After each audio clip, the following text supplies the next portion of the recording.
Assalamualaikum warahmatullahi wabarakatuh. Apa kabar teman-teman semua? Semoga sehat selalu dimanapun berada.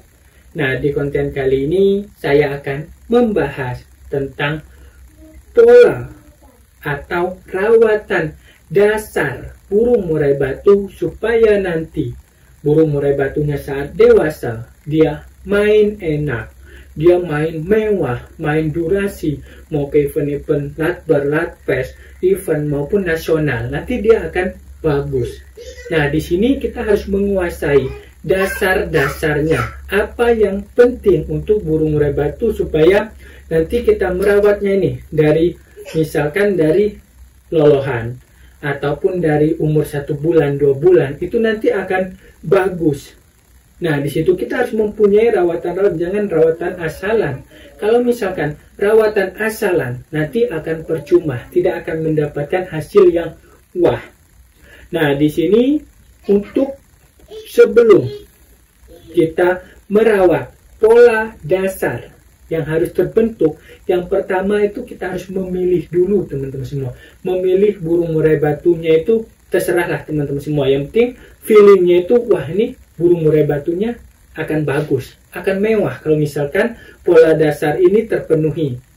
Mau itu teman-teman semua lihat dari indukan, dari trah, mau teman-teman itu lihat dari katurangga, mau teman-teman itu lihat dari feeling, itu yang penting teman-teman semua ini udah tahu, wah nih burung mewah nih. Kalau misalkan serawat nih dari nol, dia akan juara, akan mewah kalau misalkan benar-benar nanti saat dia mapan, misalkan umur 4 tahun atau 5 tahun.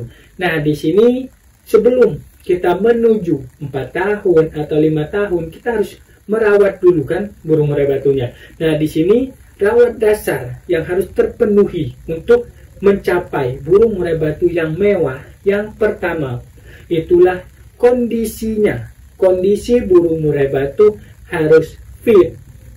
Kondisi burung murai batu harus sehat. Kondisi burung murai batunya benar-benar on fire. Nah, di situ itu dari anakan, misalkan 2 bulan ini udah harus terbentuk. Nah, ini dalam menuju yang 3 ini, kita harus memberikan asupan. Asupannya itu harus terpenuhi, teman-teman semua.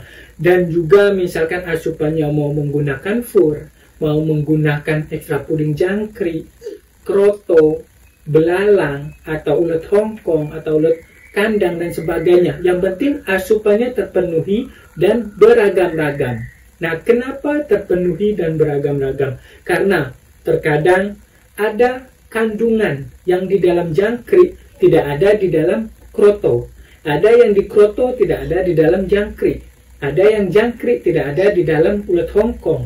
Ada yang di dalam ulet Hongkong tetapi tidak ada di ulet kandang. Nah, seperti itu. Jadi asupannya ini harus benar-benar terpenuhi. Nanti kalau misalkan dia proteinnya bagus, kalsiumnya bagus, B1-nya bagus, vitamin C-nya bagus, kalium dan sebagainya, itu nanti akan bagus burung murai batunya kalau misalkan semuanya ini terpenuhi. Saat dia dewasa itu kita gampang menyeting burung murai batu kalau misalkan kondisinya fit dan sehat, dari dasar udah terbentuk. Jadi tidak ini itunya lagi. Jadi agak gampang kita mengarahkannya karena pola dasarnya ini sudah terbentuk, teman-teman semua. Jadi dalam membentuknya ini asupannya harus terpenuhi. Yang kedua adalah kita membangun tenaga power burung murai batu. Nah, di sini tenaga dan power ini untuk mainnya nanti supaya durasi, enak dan sebagainya di gantangan. Nah, di sini dalam membentuk tenaga dan power ini dari pola rawatan harian seperti penjemuran, mandi, umbar, jemur sauna, dan lain-lainnya. Masih banyak pola-pola rawatan lainnya. Nah, tetapi dalam membentuk pola rawatannya ini, poin yang pertama harus terpenuhi dulu. Karena kalau misalkan kita memberikan jangkrik nih contohnya ya. Nah, poin kedua ini untuk membakar dia, untuk supaya metabolismenya bagus. metabolismenya tercerna dengan bagus dan sebagainya, nanti diserap sama tubuhnya, nanti akan menjadi energi dan sebagainya. Nah, di situ contoh kita pemberian kroto. Nanti saat dijemur itu kan nanti akan terbakar, metabolismenya naik dan sebagainya. Nah, di situ teman-teman semua. Jadi pola rawat 1-2 ini harus benar-benar sinkron, tidak bisa dipisahkan.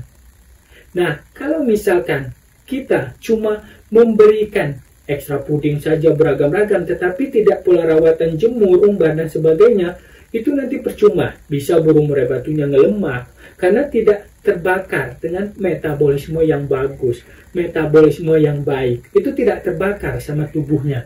Nanti malah dia akan kegemukan, dia akan murung dan sebagainya. Makanya kalau pola rawatan bagus, ini ya, ekstra pudingnya kita pemberian bagus, asupannya bagus, feednya bagus. Nah, pola rawatannya ini nanti mengikuti. Nah, contoh teman-teman semua, kalau misalkan pemain, atlet, mau lari, mau sepak bola, mau basket dan sebagainya, itu kan asupannya harus terpenuhi. Nanti saat dia latihan, itu dia akan membakar asupannya yang ada di dalam tubuhnya itu. Kayak di luar negeri itu kan pola makannya itu dijaga, pola asupan protein, kalsiumnya itu sampai ditimbang dan sebagainya. Nanti saat dia latihan, dia akan fokus, dia akan main ini ya. Dia akan benar-benar fit, kondisinya fit. Nah, kalau misalkan udah asupan kita tidak terpenuhi, asupan kita cuma itu saja, kandungan yang di dalam tubuh kita itu tidak terpenuhi, dari sayur dan sebagainya, itu kadang-kadang males-malesan, cepet capek, cepet ini dan sebagainya. Nah, sama kayak burung murai batu, pola rawatan yang kedua ini harus terpenuhi dari asupannya dan pola rawatan. Nah, selanjutnya kalau misalkan nanti ada yang mau ditanyakan nih, terus pemasterannya seperti apa? Nah, kalau misalkan pola rawatan 1 udah dia kondisi fit dan sebagainya, terus pola rawatan hariannya udah bagus, nanti pemasterannya itu lebih gampang, dia lebih cerdas karena dia udah asupannya terpenuhi. Untuk meningkatkan ini kecerdasannya itu salah satunya itu kan asupan terpenuhi, nanti dia bisa cerdas juga. Nah, di situ teman-teman semua, burung murai batu kan burung peniru. Burung murai batu itu burung yang gampang menirukan. Jadi nanti lebih gampang kita untuk memasterannya. Nah, kalau misalkan suara masteran yang masuk itu kita tidak bisa karena setiap burung itu berbeda-beda. Ada yang fasih kenari, ada yang fasih kapas tembak dan sebagainya. Yang penting kita masterin. Nanti gampang teman-teman semua dia masuk kalau misalkan yang poin 2 itu tadi terpenuhi. Nah, oke teman-teman semua, mungkin ini aja ya pembahasan kita.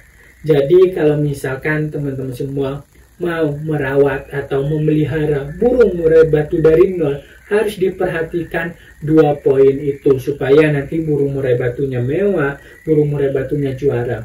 Kalau misalkan kita merawat nih burung murai batu dari nol, saat dia juara itu ada suatu kebanggaan, ada suatu kepuasan karena kita merawatnya dari nol. Nah, ini untuk orang-orang yang sabar, orang-orang yang penghobi teman-teman semua. Beda sama orang-orang yang pengennya juara saja. Nah, itu lebih baik kalau misalkan tidak sabar, pengennya juara, pengennya gantangan, itu lebih baik beli yang sudah jadi, sudah lumayan ya setengah jadi, ataupun yang sudah bagus di gantangan.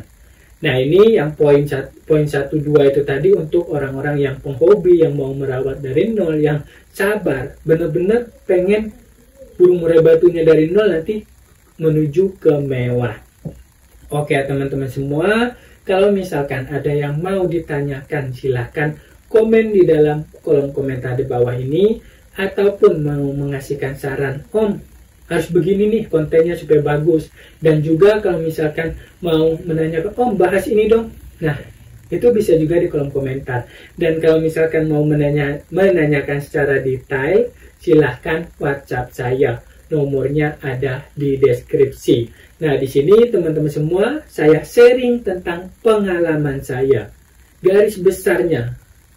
Jadi silahkan teman-teman semua kembangkan sesuai dengan karakter, sesuai dengan burung murai batu masing-masing. Karena teman-teman semua yang lebih paham, lebih mengetahui, lebih berinteraksi keseharian dengan burung murai batu teman-teman semua. Nah, jangan lupa kalau misalkan ini bermanfaat, silahkan subscribe, like, dan share ke teman-teman semua. Dan juga buat teman-teman semua referensi, silahkan tonton video-video saya sebelumnya dan tunggu konten-konten saya selanjutnya. Terima kasih banyak, salam sukses semua. Wassalamualaikum warahmatullahi wabarakatuh.